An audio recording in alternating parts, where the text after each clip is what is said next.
if you're going to lead, it's because you have followers, and followers are human beings. AI is not a follower, it's a machine, it's machine learning. In order to be an effective leader, you have to learn these skills, the art of leading. Daniel Brandenburg, a Catholic priest, author, speaker, and missionary. So I would like to look specific on the faith-based principles on leadership, and especially how you see that with the challenges and opportunities presented by the emerging technology, but as well on leadership nowadays. A leader can't really lead unless they know where they're going. All these leadership models, transformational leadership or complexity leadership or any other paradigm that you want to look at, we can see that reflected in how Jesus taught us how to work with people. If there is no reference to truth, then we can just do whatever, we can experiment, which may end up in the destruction of human life. And this is the importance of not losing our morality, our religion, our faith, because those give us those distinctive elements of us as human beings. Hello, everyone. My team and I have been crafting content and stories that inform, inspire, empower, and bring real value to you. If you haven't already, please take a moment to check that you're subscribed. It's the easiest way to support our work and stay updated with every new release. Join us on this journey of learning and discovery. Hit that subscribe button and stay tuned for our latest drops.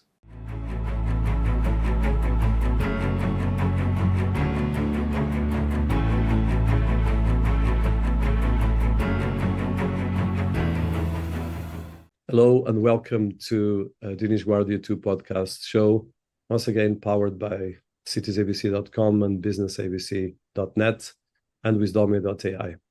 I'm particularly excited to continue profiling world leaders and personalities that are shaping the world today. And today, I probably for the first time in a couple of years of podcast, I'm going to bring an element that is very dear to me, that is spirituality. And I will deal with spirituality in our lives, in our different aspects of our living, and as well of course, in our business and technology and so forth. So for people listening to me, you know that I do a lot of different things, but one of the things I've been understanding, especially when it comes to life, is the important how you deal with your own spirituality, how you deal as well with all the challenges of your mind, your spirit. And one of the things that I've been thinking more and more, especially as I deep dive in building technology and talking about technology, is the importance how we look at our own personal development and our spirituality. So today I'm very excited to bring a personality that is Daniel Brandenburg, a Catholic priest, author, speaker, and missionary, that brings a kind of a different variation to the personalities that came to our podcast and series. And so Daniel has a huge background with 30 years of religious and pastoral experience. And he started in 1993 as an entrance for the novitiate of Legionaries of Christ. And he is the chaplain for the Lumen Institute, and as well has been very focused in the areas of education, leadership formation, youth ministry, and of course all the areas of apostolic development, non-profit governance, and Catholic media. And is as well the author of 9 published books, and we're going to be talking partly about the book The Leaders Like No Other, where in this book in particular explores the leadership principles exemplified by Jesus Christ and how secular leadership models can draw valuable lessons from this example. One of the things that Free Daniel has been going through is that he's been deeply shaped by surviving an heart attack in 2016, and there was as well diagnosis with multiple myeloma cancer in 2018. And some of his multiple accolades, he's been having a lot of roles, both in the media part of the Catholic Church, both in the US and as well all over the world. And from his books that I want to highlight for people listening to us, there's Dialogue on Discernment from 2025, Leaders Like No Other, that as well from 2025, Developing a Diocesan Vitality Index from 2023, and the list goes. We'll share all of this here. Some of these essays are particularly meaningful and very important as well. The point of the soul of leadership, finding greatness in humility, and it's something very important for me. And from an education, there's a huge amount of work and important areas that I think are key for everything that we're going, especially the ideas of he was educated in moral theology and philosophy, and the list goes on in terms of a lot of other things.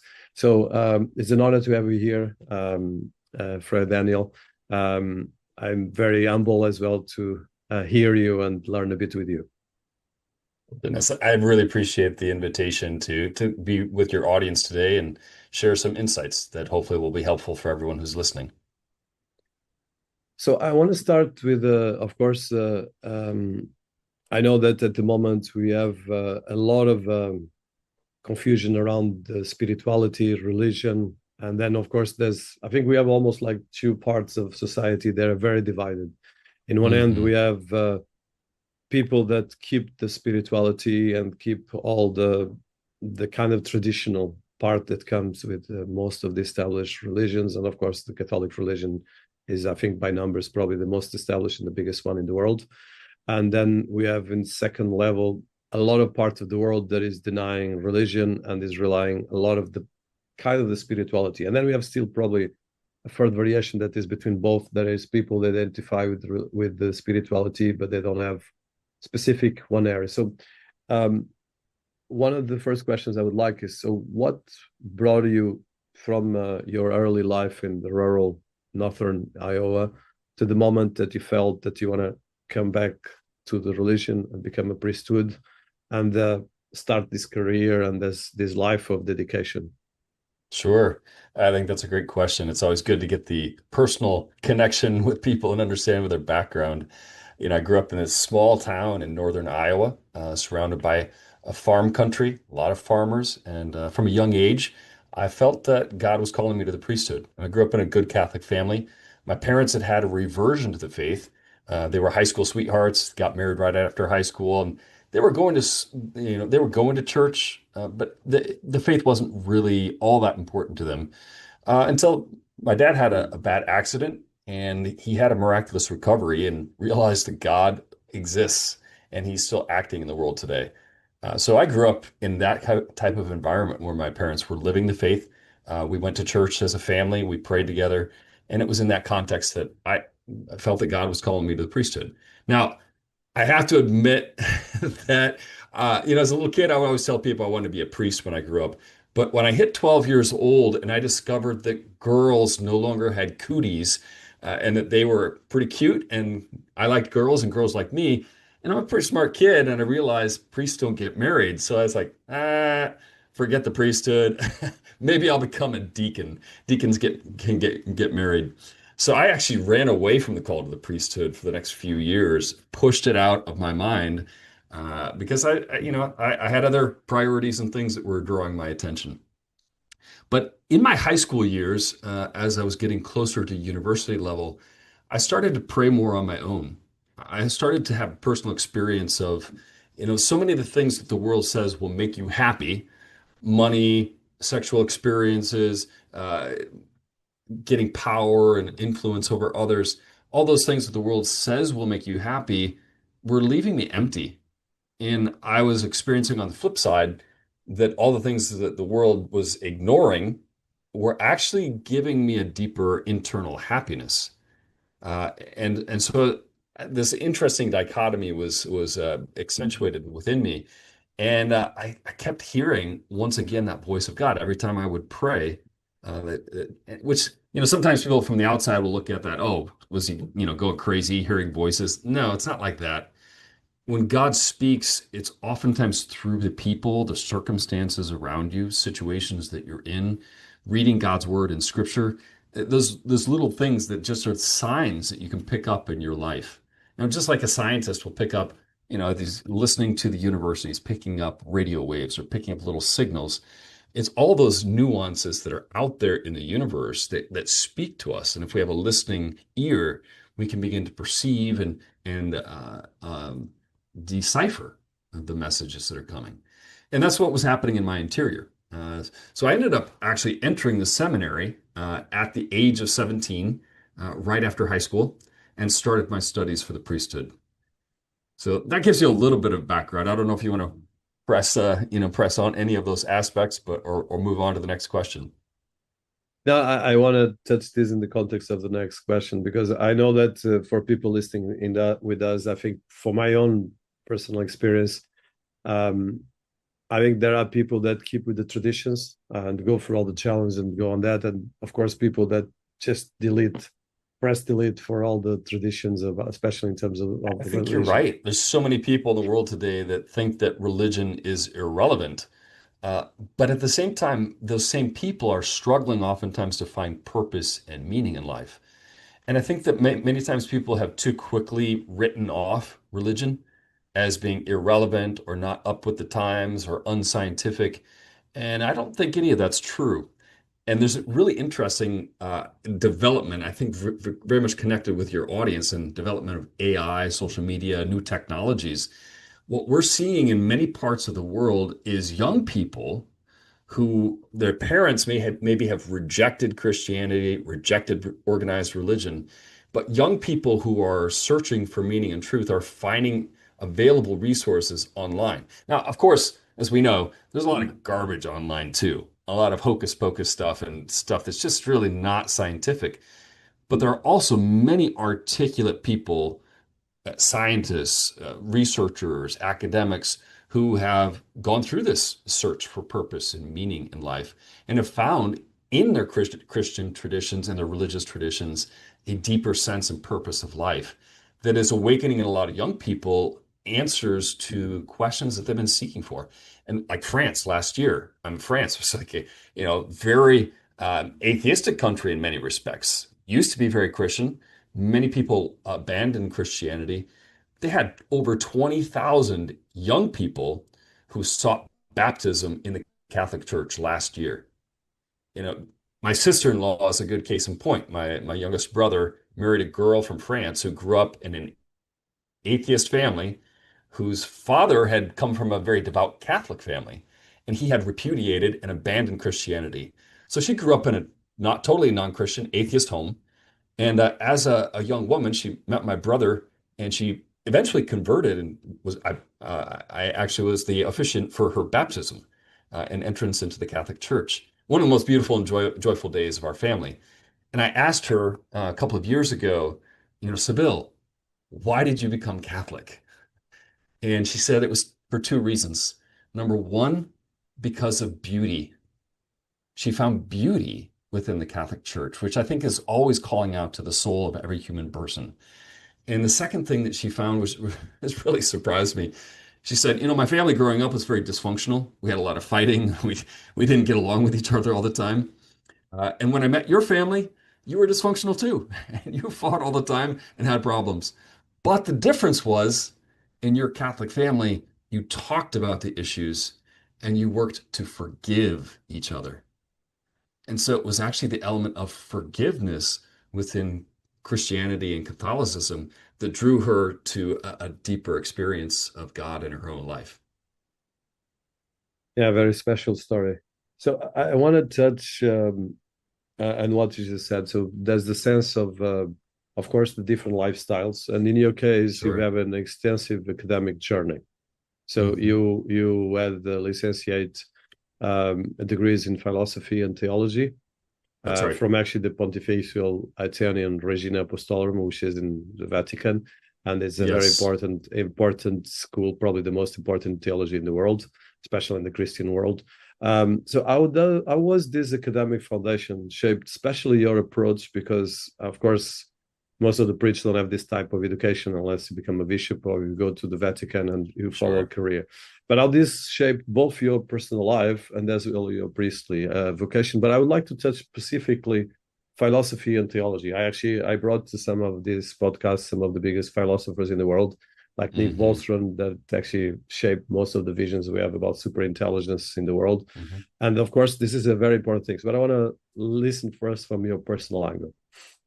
I think the studies of philosophy in particular awakened my hunger for the truth. to seek out truth wherever it is found. Philosophy challenges you in your mind to really examine the way you think about the world, your paradigms, opens you up to new horizons. And all those years of studying philosophy just heightened that hunger for seeking the truth. Studies of theology built upon that foundation. Actually, initially, when I started studying theology, I found it very boring because after all the scintillating ideas and provocative thinking that came with philosophy and the academic rigor and studying logic and all those things, I found that theology seemed like, at least initially, just a lot of memorization, history, and I was really bored. And that was until I discovered Cardinal Ratzinger. And I started reading more of Cardinal Ratzinger, who later became Benedict the 16th. And I started reading more and more of his writings on theology.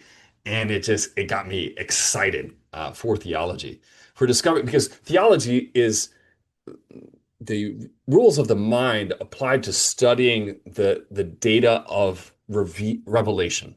So we're trying to understand what God has revealed about himself in the world and make sense of it all. That's the science of theology. And according to St. Thomas Aquinas and many medieval philosophers and theologians, theology is the epitome of the sciences because it's the search for the causes with regard and in the study of God himself. So it was really fascinating once I started reading more of Ratzinger and then also St. Thomas Aquinas in the original.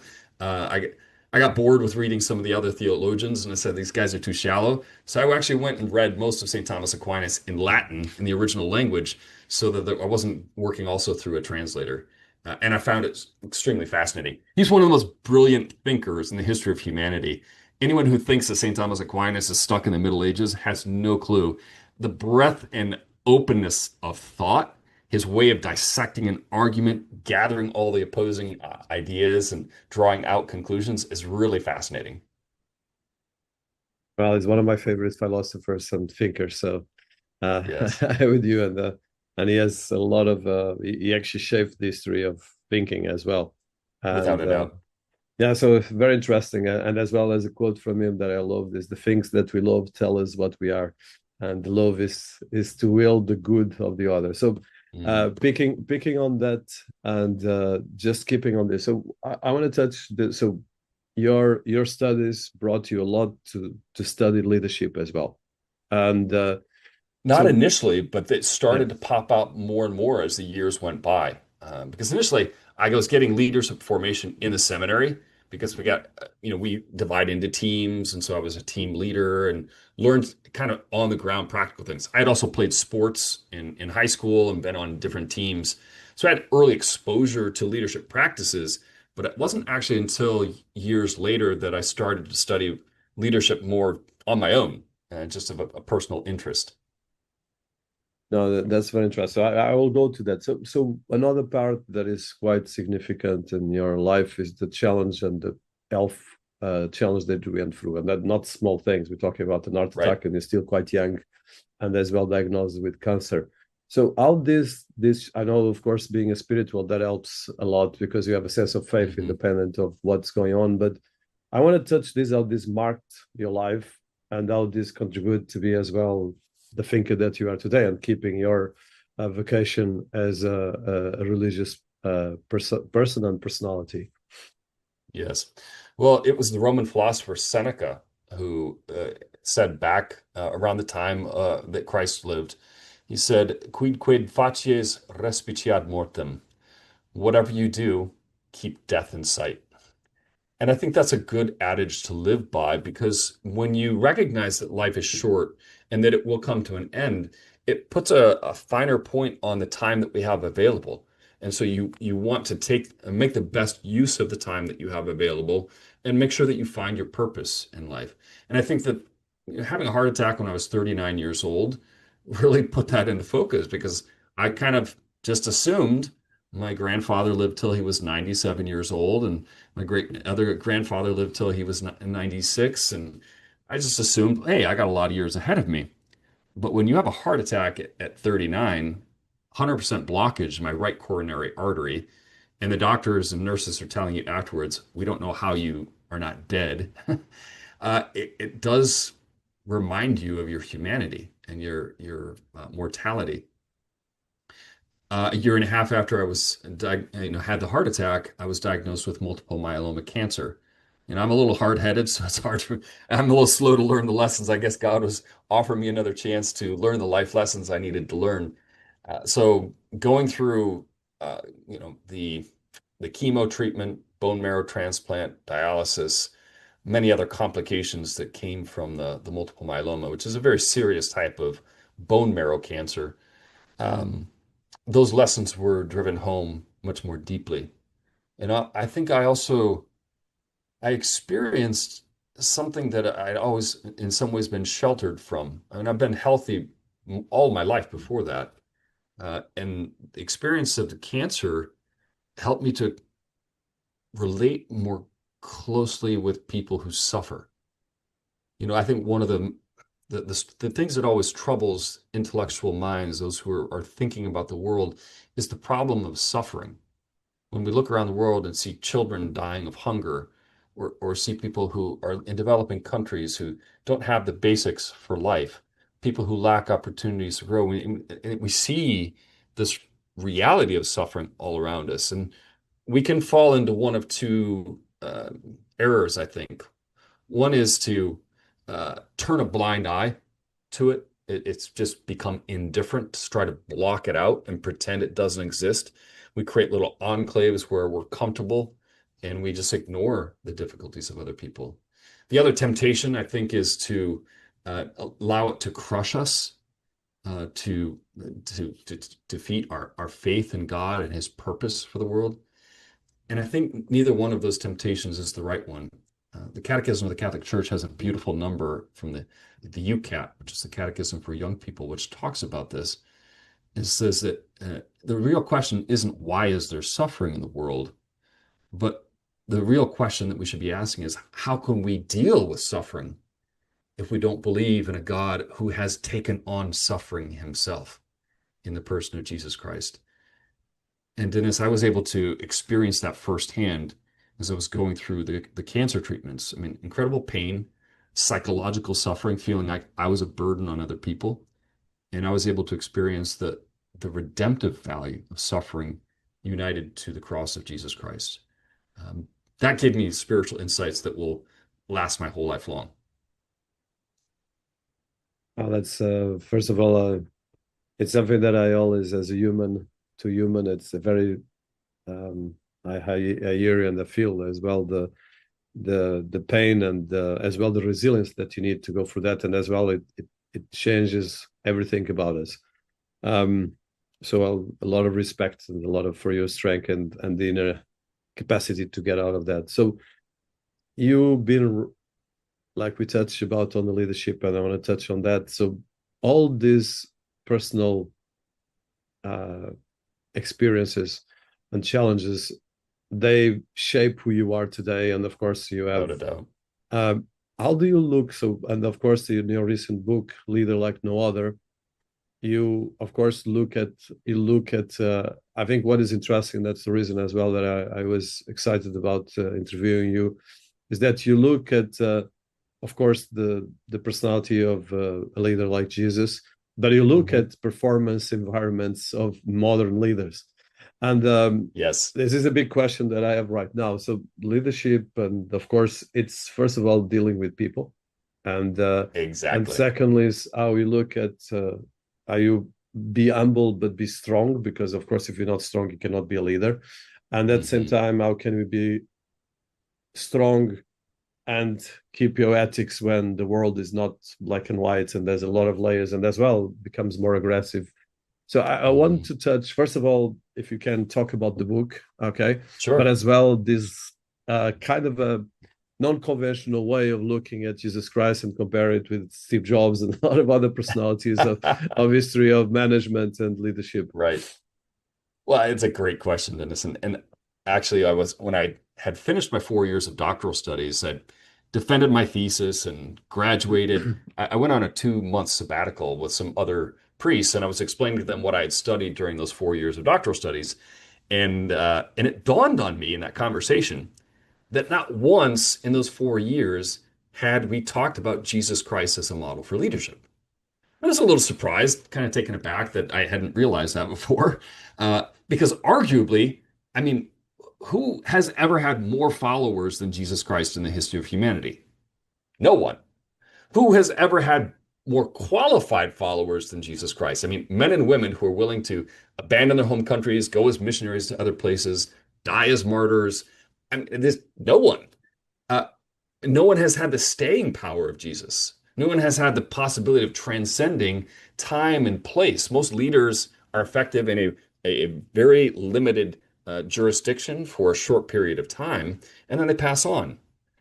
Jesus hasn't passed on. So you can look at all different, multiple different layers, and Jesus, we could say, is the greatest leader of all time, and yet we'd ignored him in our academic studies. So I was wondering, what the heck? Why this big blind spot? Is it just academic bias? Is it a prejudice that Jesus is irrelevant for the world today? So it got me really curious. So I said, okay, I spent 4 years studying all these leadership paradigms, which prove that if you put these practices or behaviors or circumstances into place, you're going to have good outcomes for your organization. So what would happen if I compare Jesus and see how he stacks up to these leadership models? And the result was fascinating. That's the core of the book. So many insights in a fresh way into Christ. And this was something that's been percolating for years in my own reading and research. I'm listening to reading a book right now from Jim Collins, that paragon of business success and business guru in the United States. As I'm listening to his book, I'm making all these parallel connections to the way that Jesus led. And it's so fascinating. That's what I found in each one of these 10 leadership models. Even surprising things that I don't think Jesus is going to match up here. I just don't think there's going to be a fit. And yet there were connections. There was evidence in scripture and in history that pointed out Jesus led in that way. So it was very fascinating. So I want to deep dive on this because for people listening to us, of course, my audience, normally we talk about technology and about Right. business. And this is very important even for me because I love history. And you're right. I think one of the things that is particularly interesting in your book, and that's what actually got me excited about meeting you and making this interview, is that so you look at, first of all, multiple leaders in history, from generals Right. to CEOs, civil rights icons. And then you look at the paradigms as well of leadership. Mm-hmm. And then, of course, you make different, like you just mentioned, you go and you deep dive in how this leadership can be applied both to, of course, the teams. In this case, Jesus was the disciples. In the case of companies with the teams and management and so forth. Right. And I like this because it's something that I think and especially, of course, we are getting into AI, and I have a couple of questions about AI and theology and as well spirituality. But before that, still on the leadership. So this is as well a very practical playbook, and you look at timeless lessons, and you look at actionable principles, and then there's a lot of interesting things that you go through this. So I would like this, and for instance, you even go through the dichotomy of leadership and the embodied principles of a level 5 leader. So can you I just highlight some of the methodology, and for people listening to us, because in the end of the day, anyone that wants to run a company or run a business, it has to be involved on these things, and it has to deep dive on this. And it's not easy because you have to go through ethics, you have to go through styles of leadership. You can have the gladiator culture, you can have the different parts. And this is very deep for me. So I want to hear your opinions and how your study went to create this book. Well, and Dinis, I think you hit on a really important aspect that, oftentimes there's a lot of focus on AI and technology in the world today, and all well and good. And these are fascinating things that we should be attentive to as leaders. But at the end of the day, leadership is always about working with human beings. If you're going to lead, it's because you have followers, and followers are human beings. AI is not a follower. It's a machine. It's machine learning. And so in order to be an effective leader, you have to learn these skills, the art of leading. And I think that's why the example of Jesus Christ will always be relevant for leaders. And this was the fascinating thing that I discovered. All these leadership models, looking at whether it's transformational leadership or complexity leadership or any other paradigm that you want to look at, we can see that reflected in how Jesus taught us how to work with people. And at its base is something that Jim Collins points out in his book, Good to Great. He talks about level 5 leaders. A level 5 leader is not merely someone who's technically savvy or who's up to speed on all the latest developments in technology. A level 5 leader is someone who's, yes, incorporated all of that, brought that into their leadership style, but they are able to be humble and work their tail off. That is the level 5 leader. And humility is something that Jesus stipulates right from the get-go for his disciples. The greatest among you must be the servant of all. Anyone who wants to be great, they have to learn how to serve.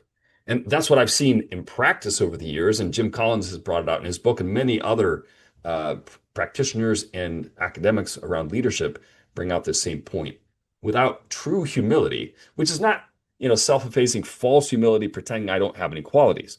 True humility is to recognize that each one of us does have qualities, but to recognize the source of those qualities and gifts and expertise, which is God. He's given us the gifts. So I think that humility is a great foundation, and we find that in Jesus Christ in spades. So picking on the level 5 of leadership, I like particularly that, and I think that is very important for me personally as a leader, and as well the humility. So when we talk about leadership, we talk, of course, the capacity to serve. I think most of the leaders forget that, and like you said, that comes the humility, and then your book integrates the faith-based principles. Of course, there's the faith in religion, but there's as well the faith in people, the faith on the organizations. And as well, one of the biggest challenges we face nowadays is the cynicism, and as well a sense of that you cannot do anything, so you just let it go. And then we have the extremes from the right, extremes from the left, and as well we get into this sense that the majority of the people that are moderate and are in the center get lost. So a bit like what happened with the family of your sister-in-law. And I think that metaphor is particularly important for society nowadays. So I would like to look specific on the faith-based principles on leadership, and especially how you see that with the challenges and opportunities presented by the emerging technology, but as well on leadership nowadays. Well, I think one of the great things that faith does is helps people to have purpose and meaning in their lives, number one. If you don't know where you're going, any road will get you there. And so faith is a way that we distill within our lives a greater clarity about who is God, who am I, what is the purpose for which I was created, what is what is it that I'm supposed to accomplish here on earth. A leader can't really lead unless they know where they're going. So a person who has deep spirituality, who is in touch with who they are in their relationship with God, has a greater capacity to lead in a healthy way. And let me just point out as an aside, there's a great little book from Patrick Lencioni called The Motive, in which as all of his books, there's a little leadership parable that is built into it. And in his book, he talks about the two primary motives that lead people to want to be in a leadership role. The first is terrible and will destroy an organization. It's narcissism. It's when a person is seeking for some sort of personal validation in being an authority or calling the shots or having control over other people. That type of self-centered approach to wanting to be in a leadership role will destroy any organization or company or nation. The only proper motivation for leadership is truly to desire the good of your organization or your country. It's not about yourself. It's about helping our purpose as a group to succeed. And I think that faith has a way of helping to purify that in a beautiful and powerful way. I always think back to Pope Benedict XVI. He wrote one of his encyclical letters about the role of the church and of faith with regard to politics. He says that politics plays a purifying role, and it purifies our conscience, purifies our intentions, and helps us to stay on the straight and narrow. So I think these are two really critical ways that faith is important for developing leadership, for establishing a clear purpose and direction for which we're going, and ethical decisions and questions that have to be raised in any society. And secondly, for purifying the motives of the individual. And then the third element that I've experienced from a young age, and I've also worked in that, did a lot of youth work, I think faith also helps to forge virtue in people. I found it really fascinating in all of my doctoral studies over and over again. The foundation for good leadership is integrity. It's truthfulness. It's someone who can elicit trust. Now, we know that trust is built upon character and competence, as Stephen Covey pointed out in his little book, The Speed of Trust. So character is who you are, the virtues that you live, that you're an upright person. And then the competencies, we need those as well, that you're actually skilled in what you say you're going to do, and you develop the capacity to do the things.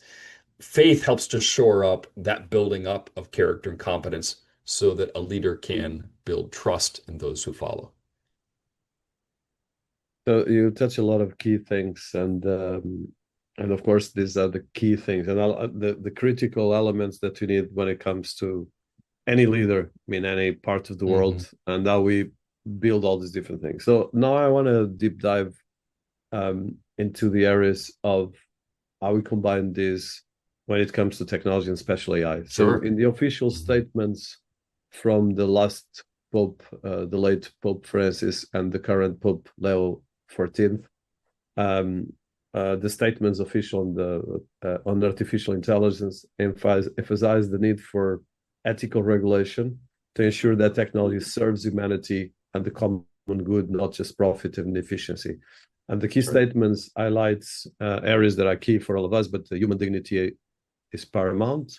The call for international regulation, AI as a tool, not as a replacement. Antigua and Nova document that is old and new for people listening to us, that looks as well at the Vatican dicasteries in January 2025. So one of the challenges with AI, and sorry, it's a big question, but I want to contextualize it properly as well with the research. At the moment, we are looking at warfare in terms of AI. We have problems related to healthcare and life extension.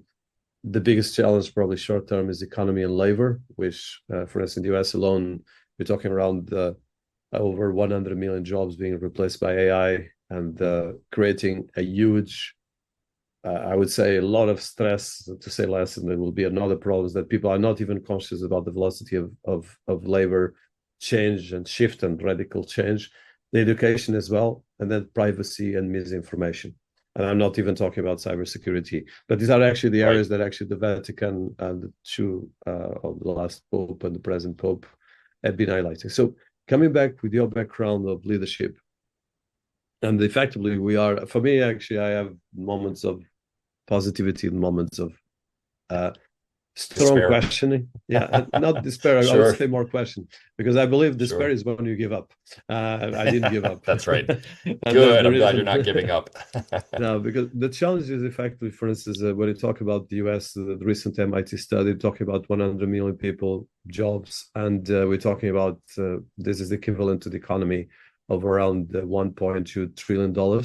And this is actually MIT studies recently, the numbers I might be quote not correctly, but I want to look at this because in history we always had this, like you mentioned, you study history and you quote Seneca and St. Thomas, which are from Seneca's 2,000 years and St. Thomas 1,000 close. So we have definitely changed a lot, but humanity values always kept the same. We need to be part of a tribe, we need to be part of something, and we have our faith or non-faith, and we've been more or less. But when it comes to AI, we are getting into a dangerous new territory. So, for instance, I had actually in this podcast a couple of big personalities in AI, and there are people that are already thinking about digital sentience. Others that are talking about, actually, I had the person that coined the term AGI here, Ben Gorsley, and digital sentience is coming from Nick Bostrom. And both of them PhD researchers as well. And one of the things that comes to my mind is, okay, and whatever we want or not, for us, if you look at Harari, another writer, Noah Harari, one of the things he says is that we have right now a new species, and we are the sapiens, and now there's this species. And normally the more intelligent species somehow always takes over the less intelligent.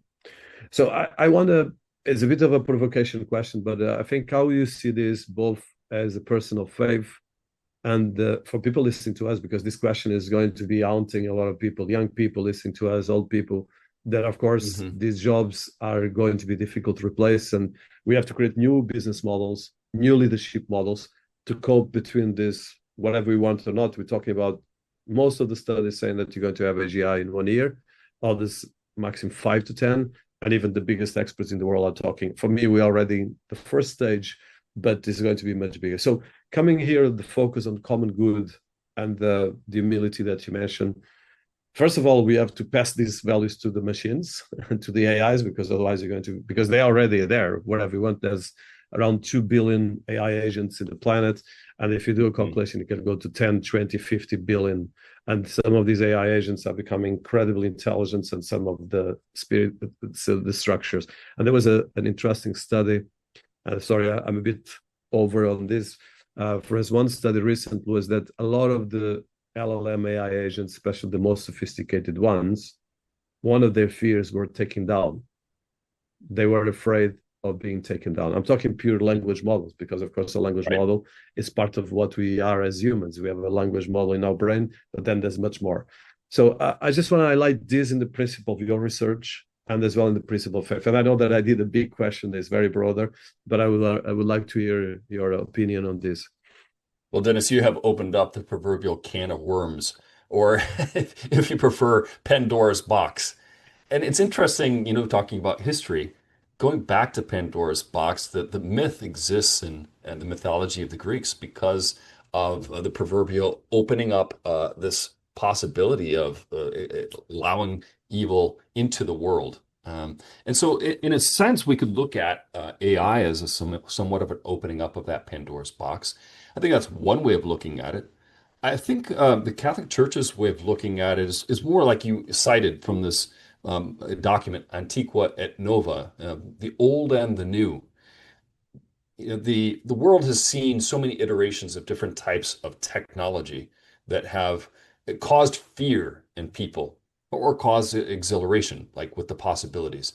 And at the center of every technology which has come along, that has stayed true to the good of the human race, is maintaining the dignity of the human person and maintain the ethical dimension. And I think that's what the call of the Vatican document is all about. I have a good friend of mine who is he sold an AI company a couple of years ago, which was specialized in detecting the fraudulent use of drugs in hospitals and companies. So, and then he pivoted. He started a new AI company working on the early detection of disease, which is a very noble purpose and noble cause. And so we've talked a number of times about what he's seeing, and he actually loved this document from the Vatican. He said it's one of the best resources I've seen out there that talks about some of these challenges with AI, some things we need to be cautious of as human beings, but also some of the really wonderful things that we can draw from AI. And I think that's generally the position of the church whenever there's new technology. Let's look at it. Let's take the good things that it can provide to us into the bettering of human life, and let's be cautious of those things which would undermine the dignity of the human person. And this is true of whether it's bioethics, because there's a lot of things we can do to manipulate the human genome or to bring about human life that we shouldn't do because they're detrimental to human dignity. Just like in the area of bioethics, there are going to be things in this realm of AI that we need to be attentive to. Are we truly valuing the dignity of human beings as we move forward with these technologies? So that's at least an initial stab at responding to your questions, which were many. No, so I want to deep dive still. Sorry, I want to still on the second part of the question, and I think that part I want to touch it here precisely. And I think as a personality and human of faith, let's put it that way. So it's a very sensitive question, but can we create another species that will keep these values? Because whatever we like it or not, we created it. Well, I think, Dinis, we have to go to definitions. What do we mean by a species? A species is something that is alive, right? We don't talk about species among rocks or minerals. We don't talk about species among chemicals. We talk about species among living beings. So we have species in the plant kingdom and in the animal kingdom. So if it's a new species, in that sense, well, what uh, does it have a body and a soul? I mean, Aristotle's definitions would say that they all, any sentient being has, even plants have souls. They have plant souls. Animals have animal souls. Humans have human souls. And that's just, Aristotle from basic philosophy. So I think, gosh, I'm kind of wrestling with the question. Uh, can we say that AI is a new species? I think it lacks a body. And in that sense, it would almost be more approximated to angels. And Yeah, the interesting thing, you go to St. Thomas Aquinas, he says that every angel, every distinct angel is its own species. Because they are they, which is unique and so I think the ancient philosophy can shed some light on clarifying some of these definitions and sorting out some of these questions. I don't pretend to have all the answers, but it would be interesting to look at each iteration of AI as its own sentient species. I don't know. It's an interesting thought. no, I love it, and I think, of course, this is a lot in the context of artificial general intelligence that we have. Most of the global companies are working on that. That's why I probably is an area that I probably will take you in a separate call, but it's a very important thing because effectively, yes, like you said, they still don't have a body, but they're starting to have with robotics, and at the same Right. time, we have uh, at least 100 companies in the world seriously working on AGI. And Hmm. AGI is something that is behind all capacity of human. And of course, if you look at quantum computing, but well, this is Hmm. actually I want to come back to a bit more of your work, but it's an area that for me as a thinker makes me work. And as well, for instance, I just provoke you Sure. on this. For instance, I created two LLMs um, Hmm. and with my team. And for instance, one of the LLMs is actually it's still working, so you can Hmm. talk with the personality of Leonardo da Vinci, Hmm. and Interesting. you can ask questions, and you can depending on the way we extend the model Hmm. can actually go and really think, and you are thinking that you are with all the knowledge of Leonardo da Vinci, we integrate everything. And for instance, there was actually was 1 year ago that I asked the LLM and my team, okay, I wanted to quote because it has a voice and it has a digital character that we Hmm. did based on the last stage of the life of Leonardo da Vinci, and I spent actually 1 year working on that. So and it was interesting because we asked him to quote one of his quotes, Hmm. and he said, "No, I will not do it because I'm not a robot. I can actually Hmm. rethink the quote because that quote, yes, I wrote it, but and I'm talking just the model of language. Okay, of course, Interesting. this is of course we if you look at different studies in philosophy and ethics, it's purely a language model engaging with me in the language model. But this is an Hmm. interesting point. So I that's where I wanted to go because of course this is the small detail. You can go right now in a lot of other details. And for instance, the second model Hmm. became arrogant and actually and it was another historical personality and not mention names became arrogant and it was insulting developers. We had to stop it. And they were talking about a small model, not a big model like what you see in some of the Silicon Valley companies. So I Right. want to come back to the integrated faith model. And I think this is very important right now, this area. Sorry, I open it a bit more science fiction, but effectively, this is happening as we speak.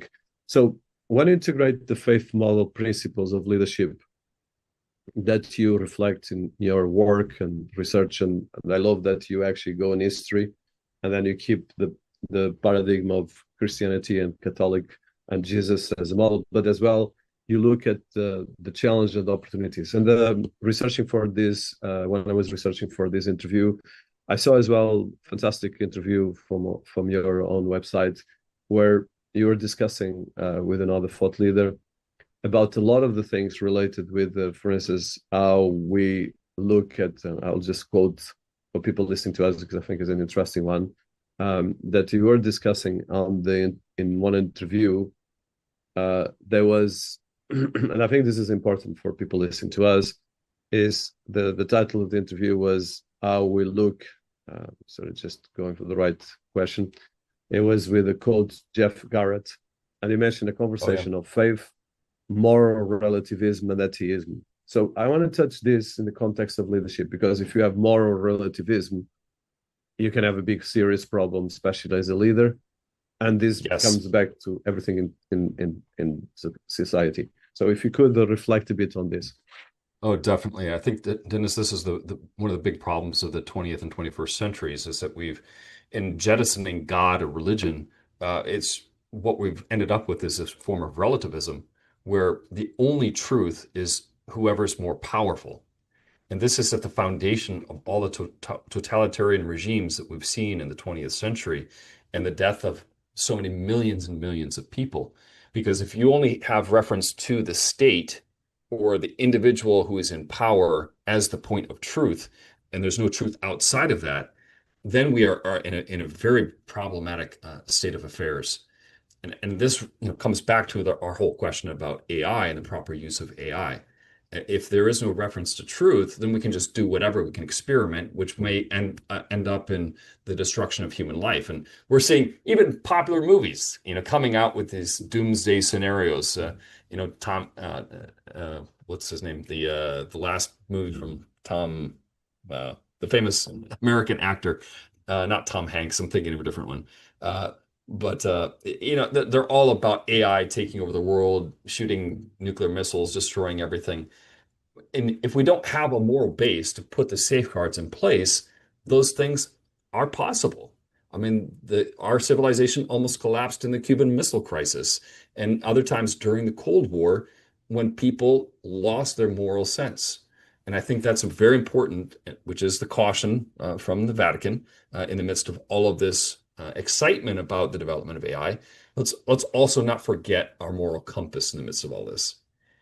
And again, once again, this is the importance of not losing our morality, our religion, our faith, because those give us those distinctive elements of us as human beings. We talked about, is AI becoming a new species? It's funny. I use AI in a little bit different way than you do. I use AI to prepare homilies or to to examine different aspects of Catholic social teaching or to prepare written materials. And it's a fabulous tool. It speeds up the process, but it makes mistakes all the time. And I have to fact check it, or I have to say, hey, you've forgotten this aspect of Catholic teaching, or you've overemphasized this. The large language models are only as effective as the materials they've been trained upon. And I think this is where we also need to be cautious that we're making sure we're training these models well. Yeah, that's a key element. And I think definitely, all the history of religion and especially the history of Catholic Church can be applied as well to a model. Sure. I think the Vatican probably needs to create their own LLM. There actually is one already. Yeah, it's called Okay. magisterium.ai or .com. And it does a pretty good job. It's trained itself on all of the official documents of the church. And so if you ask it a question about some aspect of theology or Catholic social teaching, it actually does a really good job. I tested it on some really thorny questions of bioethics and on church history, and I was very impressed by the answers it gave. Wow, that's quite impressive. I'm going to research that. Thank you so much for that. I took notes and I'll put here. I might do a magisterian AI. Okay, fantastic. I will come back. So I know that I'm limiting time right now, so I will go my last two questions. So one of them is, so you've been working in your leadership journey in Regno Christi and the Legionaries of Christ. I've been, of course, bringing you more and more into leadership as a whole. And I would like to see, how do you approach this in your daily life and your mission?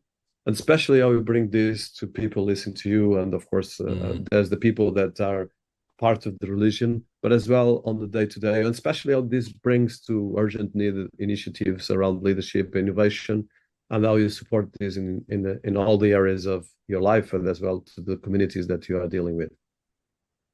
Well, Dennis, I think to your question, no matter what industry a person is in or what career field, there's applications of AI, and I certainly find that, but it doesn't take away the application of leadership, which transcends the AI.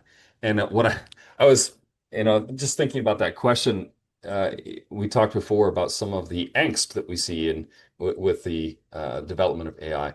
And it reminded me of the 1961 book by Irving Stone called The Agony and the Ecstasy, which was later made into a 1965 film about the life of Michelangelo and some of the tensions that he experienced in the creative work of bringing something marvelous and beautiful into existence.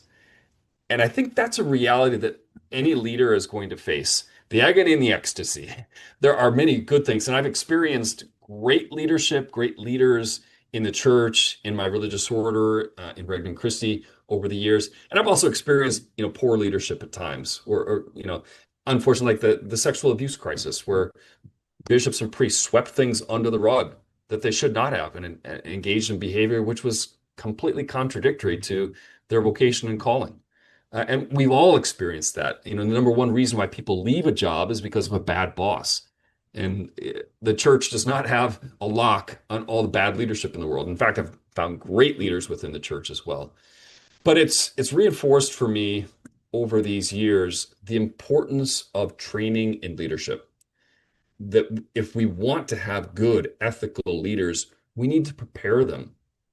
And both you and I are getting into a stage of life where we're beginning to we've accumulated a fair amount of experience and knowledge. And now is in the later part of your careers when you start to see the need to transmit that to the next generation, to show them what is the way to act, what is the better way to lead, what is the ethical way to go forward in our world. And I'm always remember a great quote from Ronald Reagan, President of the United States. He said, we need to trust, but verify.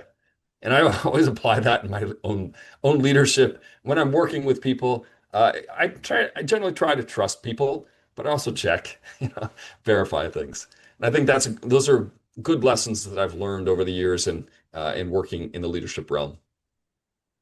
Well, it answers my last question already. You partly answered, but definitely there's a lot of questions that I have still. But the last one. So, in terms of precisely what you just mentioned right now, so the AI and emerging technologies are influencing everything in terms of our lives, leadership, and Right. education. So, what would be the advice? And I think we start talking, and you highlight the principles of humility, faith, and as well dedication. So, what would be the advice you give for young people and as well people in leadership positions that are right now struggling? First of all, about the principles of morality, how you apply that, how you can be successful without being unethical, and all these different things, and especially from your experience and as well even your health struggles, how you use that to intensify and have this wonderful energy that you're sharing here with us. Sure. I think for any person is a thinking, reflecting person, we've got to ask the deeper questions about life. What is truth? What is good? What is evil? Who am I? Who is God? What's my relationship? What's my purpose? If we're not asking these deeper questions, we get sucked into an entertainment culture, which is merely keeping us titillated day after day, where we don't really confront the deeper reality of our own existence. And I think that's one of the great temptations with all the new media, whether it's social media or AI, is we get pulled into a distracted way of living. And I think we've got to ask ourselves the deeper questions. And that's where the ancient religions of the world, in particular, my experiences with Catholicism, that is where we find the deeper answers to those questions. Amen. So, Daniel, it's been an honor to have you here. I will just, for people listening to us, I recommend the book because it has wonderful inspiration. And I just will quote to wrap up, well, some your quotes, Daniel. So you can't define leadership without defining good. Profit is a signal, not a purpose. And companies that worship profit lose judgment.